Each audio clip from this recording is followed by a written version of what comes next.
देखो, pros section का मतलब हो गया कि जो है कहानी वाला भाग। ठीक है, तो कहानी वाले भाग को प्रोज सेक्शन कहते हैं। तो प्रोज सेक्शन का पहला चैप्टर है इंडियन सिविलाइजेशन एंड कल्चर।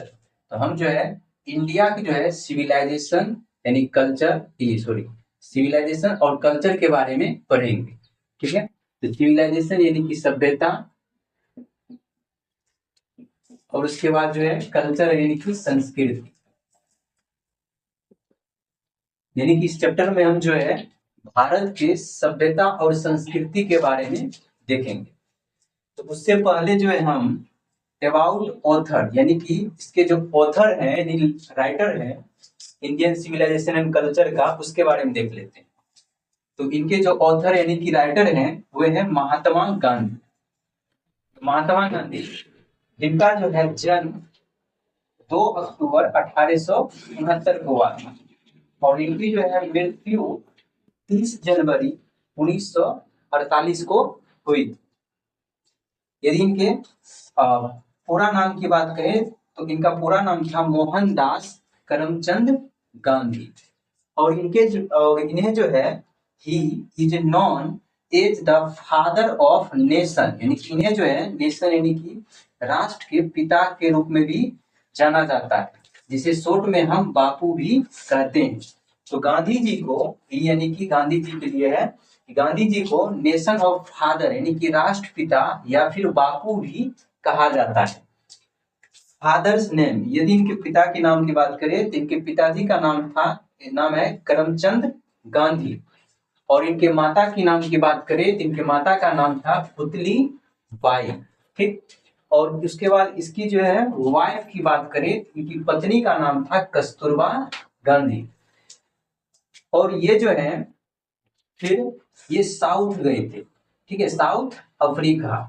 तो साउथ अफ्रीका जो है ये कब गए थे, तो 1893 में ये साउथ अफ्रीका गए थे। और उसके बाद जो है 1915 में जो है ये साउथ अफ्रीका से रिटर्न हो गए थे, यानी कि साउथ अफ्रीका से भारत चल आए। तो साउथ अफ्रीका गए कब थे, 1893 में, और आए कब, 1915 में। उसके बाद जो है भारत आने के बाद ये जो है वेंट टू चंपारण, ये चंपारण चल गए कब, 1917 में। तो 1917 में ये चंपारण गए। यानी कि हम एक चीज कर सकते हैं कि completely dominated Indian politics from 1915 से 1948। यानी कि जो है जब ये भारत कब आए थे, तो भारत ये आए थे 1915 में। तो भारत 1915 में आए थे, उसके बाद ये अपने भारत से किसी अन्य देश नहीं गए, क्योंकि ये जो है भारत में ही रहकर जो भारत की राजनीति और यहाँ के लोग के बारे में ही चर्चा करते रहे। और अंत में जाकर इनकी मृत्यु 1948 में हो गई। यानी कि 1915 से 1948 के राजनीति में महात्मा गांधी रहे। तो इस कारण जो है इस काल को यानी इस अंतराल को महात्मा गांधी का काल भी कहा जाता है और महात्मा गांधी युग भी कहा जाता है। ठीक है, 1900 पूछा जाएगा कि जो है कितने से कितने समय तक को जो है महात्मा गांधी युग कहा जाता है, तो जो है 1915 से 1948 तक के युग को महात्मा गांधी युग कहा जाता है। यानी कि जो है अब जो है he is more a spiritual leader than a politician. यानी कि जो है वह स्पिरिचुअल लीडर ज्यादा थे किसके तुलना में, तो पॉलिटिशियन की तुलना में। यानी स्पिरिचुअल लीडर का मतलब आध्यात्मिक नेता। ठीक है, स्पिरिचुअल यानी कि आध्यात्मिक और लीडर यानी कि नेता। तो वो जो है आध्यात्मिक नेता ज्यादा थे किसके तुलना में, तो पॉलिटिशियन यानी कि राजनीति की तुलना में वो जो है स्पिरिचुअल लीडर यानी कि आध्यात्मिक नेता ज्यादा थे। तो देखो, महात्मा गांधी का एक ऑटोबायोग्राफी था। ठीक है, ऑटोबायोग्राफी मतलब महात्मा गांधी के बारे में। तो उनके जो ऑटोबायोग्राफी का नाम था माय एक्सपेरिमेंट विद ट्रूथ।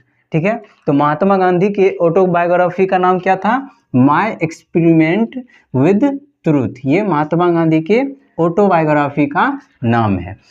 फिर जो है अगला, he wrote numerous articles for young India. यानी कि उन्होंने जो है यंग इंडिया के लिए जो है न्यूमरियस यानी कि बहुत सारे आर्टिकल्स लिखे थे। ठीक है, आर्टिकल्स यानी कि लेख जो है वो बहुत सारे लिखे थे। किसके लिए? तो यंग इंडिया के लिए। ठीक है, तो ही रोट न्यूमरियस आर्टिकल्स यानी बहुत सारे आर्टिकल्स लिखे थे। किसके लिए? तो यंग इंडिया के लिए। फिर आगे है कि he successfully used truth and non violence, यानी कि वो जो है सफलतापूर्वक जो है प्रयोग किए थे किस चीज़ का? तो ट्रूथ यानी कि सत्य, ट्रूथ यानी कि सत्य, और नॉन वायलेंस यानी कि नॉन वायलेंस यानी कि जो है अहिंसा। ठीक है, तो महात्मा गांधी ही मतलब महात्मा गांधी जो है सफलतापूर्वक सत्य और अहिंसा का प्रयोग किए थे, यानी यूज्ड किए थे as the chief weapons against, यानी कि विरुद्ध, किसके विरुद्ध? तो ब्रिटिश रूल इन इंडिया, यानी कि भारत में जो है जो ब्रिटिश रूल था, यानी अंग्रेज का जो रूल कानून कायदे और नियम था उसके विरुद्ध जो है वो सफलतापूर्वक सत्य और अहिंसा को किए थे। ठीक, फिर आगे है कि ही वाज ए लॉयर, यानी कि वे जो हैं एक लॉयर यानी कि वकील थे, ग्रेट लीडर एक महान नेता भी थे, पॉलिटिशियन और एक राजनेता भी थे, और राइटर, और वे एक राइटर यानी कि लेखक भी थे। ठीक, तो ये सब जो था सो महात्मा गांधी के बारे में था। अब जो है हम चैप्टर के बारे में देखेंगे, यानी अबाउट चैप्टर, यानी चैप्टर के बारे में देखेंगे। तो चैप्टर का नाम क्या है? तो चैप्टर का नाम है इंडियन सिविलाइजेशन एंड कल्चर। ठीक, तो इंडियन यानी कि भारतीय, और सिविलाइजेशन यानी कि सभ्यता, यानी भारतीय सभ्यता। ठीक, और उसके बाद कल्चर यानी कि संस्कृति, यानी कि हम जो है इस चैप्टर में भारतीय सभ्यता और संस्कृति के बारे में पढ़ेंगे। यदि बात करें कि ये जो है किस टाइप का चैप्टर है, तो यह एक एस्से है। एस्से का मतलब होता है निबंध। एस्से का मतलब क्या होता है? निबंध। यदि हम बात करें कि ये जो चैप्टर है इंडियन सिविलाइजेशन एंड कल्चर, ये कहाँ से लिया गया है, तो है कि it has been taken from his autobiography my experiment with truth, यानी महात्मा गांधी के जो ऑटोबायोग्राफी था माय एक्सपेरिमेंट विद ट्रूथ, यहाँ से ही जो है इस चैप्टर को लिया गया है। तो इंडियन सिविलाइजेशन एंड कल्चर जो है कहाँ से लिया गया है? तो माय एक्सपेरिमेंट विद ट्रूथ से लिया गया है। और यह जो है माय एक्सपेरिमेंट विद ट्रूथ, यह क्या है? तो महात्मा गांधी का ऑटोबायोग्राफी है। देखो, in this chapter Gandhi ji talk about the sound foundation of India civilization which has successfully withstood the passage of time, यानी कि जो है इन दिस चैप्टर, यानी इस चैप्टर में जो है गांधी जी टॉक यानी कि कह रहे हैं किसके बारे में? तो साउंड फाउंडेशन। साउंड फाउंडेशन का मतलब क्या हो गया? ठोस आधारभूत ऑफ इंडियन सिविलाइजेशन, यानी कि भारतीय सभ्यता के बारे में कह रहे हैं कि विच यानी कि जो सक्सेसफुली यानी कि सफलतापूर्वक with stood of passage of time, यानी कि पेसेज ऑफ टाइम का मतलब हो गया कि समय के साथ बना हुआ है। विद स्टूड मतलब क्या हो गया? बना हुआ है। यानी कि गांधी जी कह रहे हैं इस चैप्टर के माध्यम से कि जो भारतीय सभ्यता है वो जो है समय के साथ अभी भी जो है सो बना हुआ है भारत में। उसके बाद फिर जो है कहते हैं ही ऑल्सो टॉक अबाउट, और इसके बारे में यानी इस सभ्यता के बारे में गांधी जी और बता रहे हैं कि the difference between Indian civilisation, यानी इंडियन सिविलाइजेशन यानी भारतीय सभ्यता, एंड वेस्टर्न सिविलाइजेशन, वेस्टर्न यानी कि पश्चिमी सभ्यता। और जो है गांधी जी इस चैप्टर में जो है भारतीय सभ्यता और पश्चिमी सभ्यता के बारे में की जो डिफरेंस है, दोनों में क्या फर्क है उसके बारे में भी चर्चा करते हैं। अब दोनों के बारे में क्या फर्क है तो देखो तो बतलाते हैं कि अकॉर्डिंग टू हिम किसके लिए प्रयोग किया गया है? गांधी जी के लिए। यानी गांधी जी के अनुसार जो है Indian civilisation is related to moral being, यानी कि जो भारतीय सभ्यता है वो किससे संबंधित है, वो मोरल विंग से संबंधित है। मोरल विंग का मतलब क्या हो गया, नैतिकता, ठीक है, नैतिकता से संबंधित है कौन, भारतीय सभ्यता। एंड और द वेस्टर्न सिविलाइजेशन, और जो वेस्टर्न यानी कि पश्चिमी सभ्यता है, पश्चिमी सभ्यता का मतलब क्या हो गया, अंग्रेज की जो सभ्यता, अंग्रेज का जो कल्चर है वो सब।